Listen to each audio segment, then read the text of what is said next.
പത്തരമാറ്റിൽ ഇനി വരാനിരിക്കുന്ന നല്ലൊരു അടിപൊളി സൂപ്പർ എപ്പിസോഡിൻ്റെ റിവ്യൂ തന്നെയാണ് കേട്ടോ പറയുന്നത്. അങ്ങനെ നമ്മളെല്ലാവരും കാത്തിരുന്ന ആ ഒരു മുഹൂർത്തം വരാൻ പോവുകയാണ്. അത് സംഭവിക്കാൻ പോവുകയാണ്. നമ്മളെല്ലാവരും തന്നെ പ്രതീക്ഷിച്ചതല്ല ഇത്ര പെട്ടെന്ന് ദേവയാനി സത്യങ്ങളെല്ലാം തിരിച്ചറിയും എന്നത്. എന്തായാലും ചുരുങ്ങിയത് ഒരു വർഷമെങ്കിലും എടുക്കും എന്നായിരുന്നു ആ ഒരു കരൾ മാറ്റിവെച്ചതിൻ്റെ ആ ഒരു സത്യം തിരിച്ചറിയാൻ എന്നതായിരുന്നു എല്ലാവരും പറഞ്ഞിരുന്നത്. ഏതായാലും വർഷങ്ങളൊന്നും കാത്തിരിക്കേണ്ട കാര്യമൊന്നും ഉണ്ടായില്ല. നമ്മുടെ ദേവയാനി സത്യങ്ങളെല്ലാം തിരിച്ചറിഞ്ഞു കഴിഞ്ഞു. അങ്ങനെ സത്യങ്ങളെല്ലാം തിരിച്ചറിഞ്ഞു കഴിഞ്ഞു ദേവയാനി നമ്മുടെ നയനയെ കൂട്ടിക്കൊണ്ടുവരാൻ പോവുകയാണ് നയനയുടെ വീട്ടിലേക്ക്. അപ്പോൾ അതൊക്കെ ഉൾക്കൊള്ളിച്ചുകൊണ്ട് ഒരു അടിപൊളി വിശേഷം തന്നെയാണ് കേട്ടോ ഈ ഒരു എപ്പിസോഡ്. അപ്പോൾ നേരെ വീഡിയോയിലേക്ക് പോയാലോ. അപ്പോൾ തുടങ്ങുമ്പോൾ തന്നെ കാണിക്കുന്നത് നമ്മുടെ അനാമികയും നവ്യയും തന്നെയാണ്.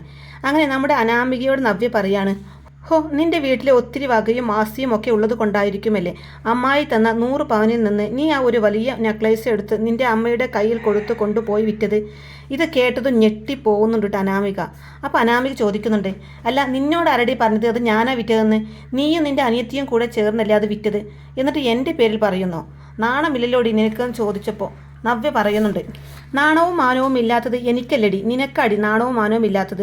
നീയും വലിയ ആസ്തി ഉള്ളിടത്തു നിന്ന് വന്നതാ. നിനക്ക് വലിയ പണമുണ്ട്. നിൻ്റെ അച്ഛൻ ആ കൊമ്പത്തെ അമ്മ ആ കൊമ്പത്തെ എന്നൊക്കെ പറഞ്ഞ് നടക്കുന്നതല്ലാതെ നിനക്ക് എന്തെങ്കിലും ഉണ്ടോടി? ഒരു ചുക്കുമില്ല ചുണ്ണാമുമില്ലെന്ന് എനിക്ക് നന്നായിട്ടറിയാം. നിൻ്റെ ഈ നാക്കിട്ടടുപ്പ് അത് മാത്രമേ ഉള്ളൂ. സത്യത്തിൽ നീയിപ്പോൾ ഞങ്ങളെക്കാളും ദാരിദ്ര്യം പിടിച്ച നടക്കുന്നത് എന്ന് പറയും. അപ്പോൾ അത് കേൾക്കുമ്പോഴേക്കും അനാമിക ശരിക്കും പേടിച്ചു പോകുന്നുണ്ട് കേട്ടോ. ഇനിയിപ്പോൾ ഇവള് സത്യങ്ങളെല്ലാം അറിഞ്ഞു കഴിഞ്ഞോന്നറിയില്ലല്ലോ. ഏതായാലും നമ്മുടെ നവ്യ ഒന്ന് എറിഞ്ഞു നോക്കിയതാണ്. കൊള്ളുവാണെങ്കിൽ അങ്ങ് കൊള്ളട്ടെ എന്ന് വെച്ച് ഒരു നമ്പർ ഇട്ട് നോക്കിയതാ. ഏതായാലും അനാമിക ഇത് സമ്മതിച്ചു കൊടുക്കുമോ? എവിടെ, ഒരിക്കലുമില്ല. അനാമിക പറഞ്ഞു, നീ കൂടുതൽ അഹങ്കരിക്കൊന്നും വേണ്ട. നിന്റെ ഭർത്താവിന് പോലും നിന്നെ വേണ്ടല്ലോ. ഞാൻ എങ്ങനെയാണോ അതുപോലെ തന്നെ അടി നീയും. നിന്റെ അനിയത്തി ചിലപ്പോൾ നല്ലവളായിരിക്കാം. നിന്റെ അനിയത്തിയെ ചിലപ്പോൾ എല്ലാവരും പൊക്കി ചുമന്നുകൊണ്ട് നടക്കുന്നുണ്ടാവും. പക്ഷേ നിന്നെ അങ്ങനെ ആരെങ്കിലും പൊക്കി ചുമന്നുകൊണ്ട് നടക്കുന്നുണ്ടോടി? എടി നീയും ഞാനും ഒക്കെ ഒരേപോലെ തന്നെയല്ലേ ഈ വീട്ടിൽ? ഒരുപോലെ എന്ന് പറയാൻ പറ്റില്ല. എനിക്ക് ഈ വീട്ടിൽ എൻ്റെ ഭർത്താവിൻ്റെ സ്നേഹം മാത്രമേ എനിക്ക് കിട്ടുന്നില്ലെന്നേ ഉള്ളൂ. ബാക്കി എല്ലാവരും എന്നെ സ്നേഹിക്കുന്നുണ്ടടി. എൻ്റെ അമ്മായിയമ്മ സ്വന്തം മകളെപ്പോലെയാടി എന്നെ സ്നേഹിക്കുന്നത്. നിന്നെ സ്നേഹിക്കുന്നുണ്ടോടി നിൻ്റെ അമ്മായിയമ്മ? നിൻ്റെ അമ്മായിയമ്മ നിന്നെയും നിൻ്റെ വയറ്റിൽ കിടക്കുന്ന കൊച്ചിനെയും കൊല്ലാൻ വേണ്ടി നടക്കല്ലേ?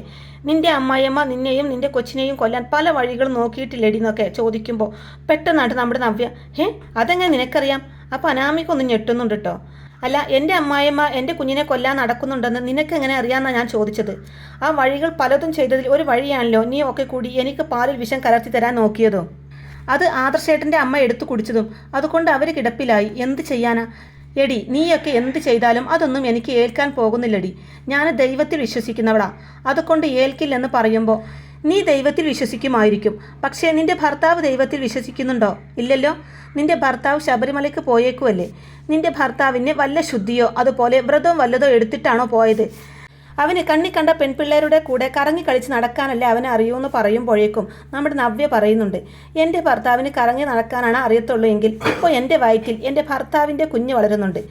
അനാമികെ, നിൻ്റെ വയറ്റിൽ അങ്ങനെ ഒരു കുഞ്ഞ് വളരാനൊന്നും പോകുന്നില്ല. അനിയുടെ എന്നല്ല, അനന്തപുരി തറവാട്ടിലെ ഒരു സന്തതി നിൻ്റെ വയറ്റിൽ വളരില്ല. കാരണം നീ ഈ വീട്ടിൽ നിന്ന് ഇറങ്ങിപ്പോവാൻ വന്നവൾ തന്നെയാടി. നീ എത്ര കടിച്ചു തൂങ്ങിക്കിടക്കാൻ ശ്രമിച്ചാലും നീ ലാസ്റ്റ് അനിയുടെ ജീവിതത്തിൽ നിന്ന് ഇറങ്ങി പോവേണ്ടി വരുമടി. ഇപ്പോൾ ഓർക്കുക, എൻ്റെ അനിയത്തി നന്ദുവുമായിട്ട് അനിയുടെ വിവാഹം നടത്തിയാൽ മതിയായിരുന്നു എന്ന്. അപ്പോൾ നിൻ്റെ അഹങ്കാരം തീർന്നേനെ. നീ സൂക്ഷിച്ചോ. ഇനിയും ചിലപ്പോൾ അതിന് ചാൻസ് ഉണ്ട് എന്ന് പറഞ്ഞിട്ട് നമ്മുടെ നവ്യ അവിടെ ഒന്നും പോവാണ് കേട്ടോ. ഇതും കൂടെ കേട്ട് കഴിയുമ്പോഴേക്കും ദേഷ്യം കടിച്ചമർത്തിങ്ങനെ നിൽക്കുകയാണ് കേട്ടോ അനാമിക. അപ്പോൾ ഇതേ സമയത്താണ് കേട്ടോ നമ്മുടെ ദേവയാനിക്ക് ചെക്കപ്പും കാര്യങ്ങളൊക്കെ വരാൻ പോവാണ് കേട്ടോ. ചെക്കപ്പ് എന്ന് പറഞ്ഞു കഴിഞ്ഞാൽ നമ്മുടെ ദേവയാനിക്ക് ഹോസ്പിറ്റലിൽ കരൾ മാറ്റി വെച്ചതിൻ്റെ ആ ഒരു ചെക്കപ്പും കാര്യങ്ങളൊക്കെ ഉണ്ട്. അപ്പോൾ ചെക്കപ്പിന് പോകുന്നത് നമ്മുടെ ജാനകിയും ജലജയും ഒക്കെ കൂട്ടിക്കൊണ്ട് തന്നെയാണ് കേട്ടോ ഹോസ്പിറ്റലിലേക്ക് പോകുന്നത്. അപ്പോൾ ഹോസ്പിറ്റലിലേക്ക് പോകുന്നതിന് മുമ്പായിട്ട് തന്നെ നമ്മുടെ മുത്തശ്ശനും മുത്തശ്ശിയും ഒക്കെ സംസാരിക്കുന്ന ഭാഗങ്ങളൊക്കെ ഉണ്ട് കേട്ടോ. അത് വേറൊന്നുമല്ല, ശബരിമലയ്ക്ക് പോയിരിക്കുകയാണല്ലോ അവർ തിരിച്ചു വരുമ്പോൾ നല്ലത് മാത്രം നടന്നാൽ മതിയായിരുന്നു എൻ്റെ ഈശ്വര എന്ന് മാത്രം എൻ്റെ പ്രാർത്ഥന. പൂജാമുറിയിൽ നിന്നും നമ്മുടെ മുത്തശ്ശി ഇറങ്ങുന്നില്ല. പൂജാമുറിക്കകത്ത് നിന്നുകൊണ്ട് തന്നെ പ്രാർത്ഥിക്കുകയാണ്. കരഞ്ഞ് പ്രാർത്ഥിക്കുന്നുണ്ട് കേട്ടോ മുത്തശ്ശി. ഈ കുടുംബത്തിലെ ഐശ്വര്യമായ നയനമോള് അവൾക്കൊരു സങ്കടവും കൊടുക്കാതെ അവളുടെ അമ്മായിയമ്മ അവളെ തിരിച്ചറിയുന്ന ഒരു നിമിഷം വരണം. അയ്യപ്പൻ്റെ അടുത്ത് എൻ്റെ മോന് കഷ്ടപ്പെട്ട് 41 ദിവസത്തെ കൂടുതൽ വ്രതമെടുത്ത എൻ്റെ മക്കൾ അങ്ങോട്ടേക്ക് വരുന്നത്. അവൻ്റെ മനസ്സിൽ ഒരേ ഒരു ആഗ്രഹം മാത്രമേ ഉള്ളത്. അയ്യപ്പൻ സ്വാമി അത് നീ നടപ്പിലാക്കി കൊടുക്കണേ എന്നൊക്കെ പറഞ്ഞ് പ്രാർത്ഥിച്ചു കൊണ്ടിരിക്കുമ്പോഴാണ് കേട്ടോ മുത്തശ്ശൻ അവിടേക്ക് വരുന്നത്. അങ്ങനെ മുത്തശ്ശൻ വന്ന് ചോദിക്കുന്നുണ്ട്, വസുന്ധരൻ താൻ ഏത് നേരവും ഇങ്ങനെ പൂജാമുറിയിൽ ഇരുന്ന് പ്രാർത്ഥിക്കാതെ ഇറങ്ങി വരാനൊക്കെ പറയുമ്പോൾ ഞാൻ എങ്ങനെ പ്രാർത്ഥിക്കാതിരിക്കും? എൻ്റെ നയനമോളുടെ മുഖം മാത്രമാണ് എൻ്റെ മനസ്സിലുള്ളത്. ഇത്രയും നല്ല പ്രവൃത്തികൾ ചെയ്തിട്ട് ആ കുഞ്ഞിന് എന്തെങ്കിലും മനസ്സമാധാനം കിട്ടുന്നുണ്ടോ? ഇനിയിപ്പോൾ അവളെ ഇങ്ങോട്ടേക്ക് ശബരിമല പോക്കൊക്കെ കഴിഞ്ഞ് തിരിച്ച് വരുമായിരിക്കും. പക്ഷേ അപ്പോഴും അവളെ വീട്ടിൽ കിടന്ന് അടിമപ്പണി ചെയ്യേണ്ടി വരില്ലേ? അപ്പോഴെങ്കിലും ദേവിയാനി അവളെ സ്നേഹിക്കുമോ? ഒരിക്കലും സ്നേഹിക്കാൻ പോകുന്നില്ലല്ലോ എന്ന് പറയുമ്പോൾ മുത്തശ്ശൻ പറയാണ്, താൻ നോക്കിക്കോ, ദൈവം എന്ന് പറയുന്ന ഒന്നുണ്ടെങ്കിൽ ഉറപ്പായിട്ടും ശബരിമലയിലേക്ക് പോയവർ തിരിച്ചു വരുമ്പോൾ ഒരു നല്ല വാർത്ത തന്നെയായിരിക്കും എല്ലാവരും കേൾക്കാൻ പോകുന്നത്. ദേവിയാനി നയനിയെ സ്നേഹിച്ചു തുടങ്ങും. എൻ്റെ മനസ്സ് അങ്ങനെയാണ് പറയുന്നത് വസുന്ധരെ എന്നിങ്ങനെ പറയുന്നുണ്ട് കേട്ടോ മുത്തശ്ശിയുടെ അടുത്ത്. എന്നാൽ നമ്മുടെ ജലജ ഇതെല്ലാം മാറി നിന്ന് കേൾക്കുകയാണ്. എന്നിട്ട് ജലജ മനസ്സിൽ ഇങ്ങനെ പറയുന്നുണ്ട്, കിളവൻ്റെയും കിളവിയുടെയും ആഗ്രഹം കൊള്ളാലോ. ഇനിയിപ്പോൾ അവളെ ദേവയാനി അതായത് ഏട്ടത്തിയും കൂടെ സ്നേഹിച്ചു തുടങ്ങിയിട്ടുണ്ടെങ്കിൽ പിന്നെ അവൾ നിലത്തൊന്നും അല്ലായിരിക്കും. അവൾക്ക് അഹങ്കാരം കൂടുതലായിരിക്കും. പിന്നെ നിന്നെ സ്നേഹിപ്പിക്കാം. പറ്റുന്നിടത്തോളം അവളെക്കുറിച്ചുള്ള കുറ്റവും കുറവും പറഞ്ഞ് പെരുപ്പിക്കുക തന്നെ ചെയ്യും. ശബരിമലക്ക് പോയവർ തിരിച്ചു വന്നാലും അവൾ ഇവിടേക്ക് വരാൻ പാടില്ല. ഞാൻ ജോലിയൊന്നും പ്രത്യേകിച്ച് ചെയ്യുന്നില്ലല്ലോ, ജാനകിയാണല്ലോ ജോലിയൊക്കെ ചെയ്യുന്നത്. ജാനകി ജോലി ചെയ്യട്ടെ. പിന്നെ അവൾ വന്നിട്ടെന്തിനാ?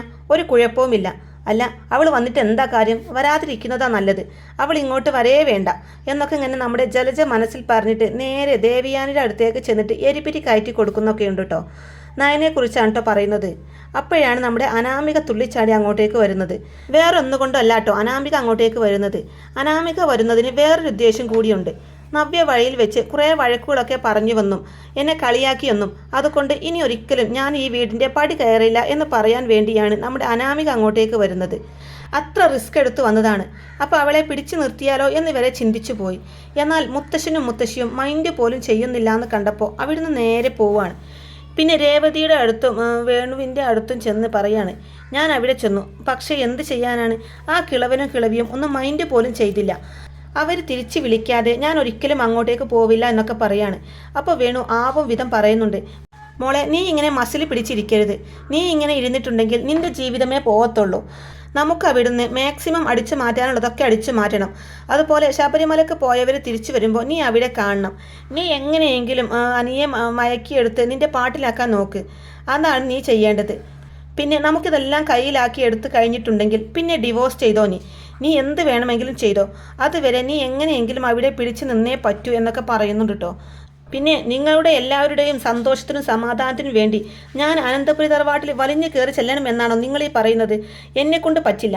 അച്ഛൻ കടം വലതും വരുത്തി വെച്ചിട്ടുണ്ടെങ്കിൽ അത് അച്ഛൻ തന്നെ വീട്ടിക്കോണം എന്ന് പറയാണ്ട് നമ്മുടെ അനാമികക്ക് ഭയങ്കര ദേഷ്യമാണല്ലോ. എന്തായാലും ആ ഒരു സീൻ കഴിഞ്ഞിട്ടൊക്കെ തന്നെയാണ് നമ്മുടെ ദേവയാനി ഹോസ്പിറ്റലിലേക്ക് പോകുന്നത്. അങ്ങനെ ഹോസ്പിറ്റലിൽ ചെന്ന് കഴിയുമ്പോഴേക്കും അവിടെ വെച്ചാണ് നമ്മുടെ ദേവയാനി യാഥാർത്ഥ്യങ്ങളുടെ ആ ഒരു തിരിച്ചറിയൽ, യാഥാർത്ഥ്യങ്ങളുടെ ചുരുൾ അഴിഞ്ഞു വീഴാൻ പോകുന്നത്.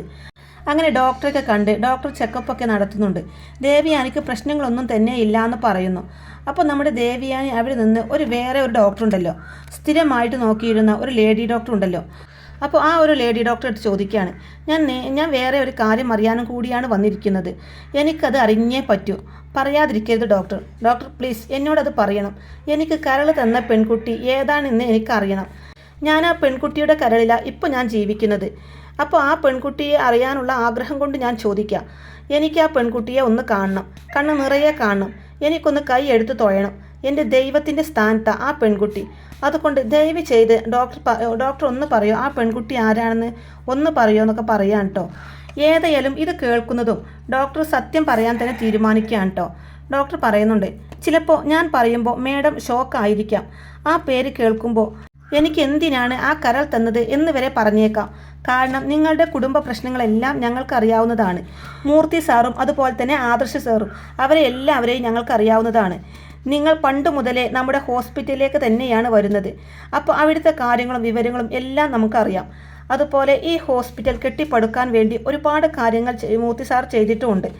ഏതായാലും ആരോടും പറയരുത്, ആരും അറിയരുത് എന്ന ഈ ഒരു സത്യം അറിഞ്ഞേ പറ്റൂ. ഇനിയെങ്കിലും മേഡം അതറിയണം. മേഡത്തിനോട് ഞാൻ പറയാം, വേറെ ആരുമല്ല മേഡത്തെ സഹായിച്ചത്.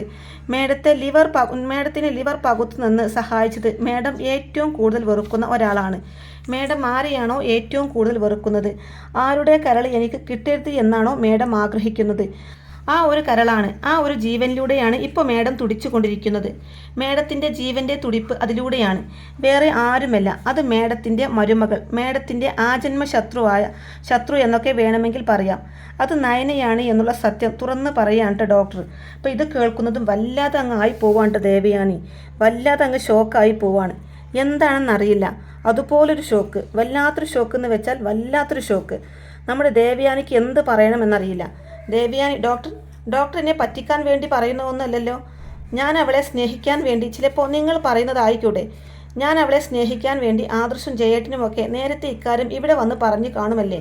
ഒരിക്കലുമല്ല. മേഡം ആരെയും സ്നേഹിക്കാനോ സ്നേഹിക്കപ്പെടാനോ സ്നേഹിക്കാതിരിക്കാനോ അതൊക്കെ പിന്നത്തെ കാര്യം. ഒരു ഡോക്ടറും അങ്ങനെയൊന്നും ചെയ്യില്ല. എനിക്കങ്ങനെ കള്ളം പറഞ്ഞിട്ട് എന്ത് കിട്ടാനാണ്? ഒന്നും കിട്ടാനില്ല. ഞാൻ പറയുന്നത് സത്യമാണ്. മേഡത്തിനെ വിശ്വസിക്കാമെങ്കിൽ വിശ്വസിക്കാം, തള്ളിക്കളയണമെങ്കിൽ തള്ളിക്കളയാം. ഇപ്പോൾ മേഡം വെറുക്കുന്ന, ഇപ്പോൾ മേഡം തള്ളിപ്പറയുന്ന ആ ആൾ തന്നെയാണ് ഇപ്പോൾ മേഡത്തിൻ്റെ ജീവൻ പിടിച്ചു നിർത്തിയ ആൾ. മേഡത്തിൻ്റെ കരള്, മേഡത്തിൻ്റെ ജീവൻ അത് തുടിക്കുന്നുണ്ടെങ്കിൽ അത് നയനയുടേത് തന്നെയാണ്. മേഡത്തിന് ആദ്യം ബ്ലഡ് തന്ന് സഹായിച്ചതും അതും നയന തന്നെയാണ് എന്ന് വിശദമായിട്ട് പറഞ്ഞു കൊടുക്കുന്നുണ്ട് ഡോക്ടർ. ഏതായാലും മതിയായി നമ്മുടെ ദേവയാനിക്ക്. അങ്ങനെ എല്ലാ സത്യങ്ങളും മനസ്സിലാക്കി നമ്മുടെ ദേവയാനി ഒരു അന്തവും കുന്തവും ഇല്ലാതെ നേരെ ചെല്ലുകയാണ്. നമ്മുടെ ദേവയാനിക്ക് ഒരു സമാധാനവുമില്ല. ദേവയാനി ഈ വിവരം അറിഞ്ഞ് നേരെ നയനയുടെ വീട്ടിലേക്കാണ് കേട്ടോ പോകുന്നത്. അങ്ങനെ അവിടെ ചെന്ന് തൻ്റെ മരുമകളെ കൂട്ടിക്കൊണ്ട് വരാൻ വേണ്ടി അവിടെ എത്തിയിരിക്കുകയാണ്. ആ ഒരു സീനൊക്കെ അല്ല, കിടിലൻ സീൻ തന്നെയാണ് കേട്ടോ. അതിനു മുമ്പായിട്ട് ദേവയാനി പറയുന്നുണ്ട്, നയനിയാണ് എനിക്ക് കരൾ ദാനമായി തന്നത്. മരുമകൾ തന്നെയാണ് അമ്മായിയമ്മയുടെ ജീവൻ നിലനിർത്തിയത്. ഈ മത്സരത്തിൽ ഞാനാ തോറ്റത്. ഈ തോൽവി ഇനി എൻ്റെ ജീവിതത്തിൽ ഉടനീളമുണ്ടാവും. അവൾക്ക് മുകളിലല്ല ഇനി ഞാൻ, ഒരുപാട് താഴെയാണെന്നും പറഞ്ഞ് പൊട്ടിക്കരയുന്നുണ്ട് ദേവയാനി. അങ്ങനെ നയനിയുടെ മുമ്പിൽ ചെന്ന് കൈ കൂപ്പി നിൽക്കുകയാണ്. എന്നോട് ക്ഷമിക്കും മോളെ എന്നും പറഞ്ഞ് കൈ കൂപ്പി നിന്ന് തെറ്റുകളെല്ലാം ഏറ്റുപറഞ്ഞ് നമ്മുടെ നയനിയെയും കൂട്ടിക്കൊണ്ടാണ് കേട്ടോ അയ്യപ്പന്മാർ വരുന്നതിന് മുമ്പ് തന്നെ നമ്മുടെ നയനിയെയും കൂട്ടിക്കൊണ്ട് പോവുകയാണ് അനന്തപുരിയിലേക്ക്. ഇത് ഏതായാലും ആദർശനും എല്ലാവർക്കും ഒരു സർപ്രൈസ് തന്നെയാണ് കേട്ടോ. ഇതെന്തായാലും അയ്യപ്പൻ്റെ അനുഗ്രഹം കൊണ്ട് തന്നെയാണ് ഇങ്ങനെയൊക്കെ സംഭവിച്ചത്. എന്തായാലും ഇതൊക്കെ കോർത്തിണക്കിക്കൊണ്ടുള്ള നല്ലൊരു അടിപൊളി വിശേഷം തന്നെയാണ് കേട്ടോ ഈ ആഴ്ചയിൽ വരാനിരിക്കുന്നത്. അപ്പോൾ ഇങ്ങനെയൊക്കെയുള്ള നല്ല അടിപൊളി ത്രില്ലിംഗ് എപ്പിസോഡുകളൊക്കെ തന്നെയാണ് കേട്ടോ ഇനി പത്തരമാറ്റിൽ വരാനിരിക്കുന്നത്. അപ്പോൾ ഈ ഒരു റിവ്യൂ ഇഷ്ടമായിട്ടുണ്ടെന്നുണ്ടെങ്കിൽ വീഡിയോ ലൈക്ക് ചെയ്യാനും ചാനൽ കൂടി ഒന്ന് സബ്സ്ക്രൈബ് ചെയ്ത് സപ്പോർട്ട് ചെയ്യാനും മറക്കല്ലേ ഫ്രണ്ട്സ്. താങ്ക്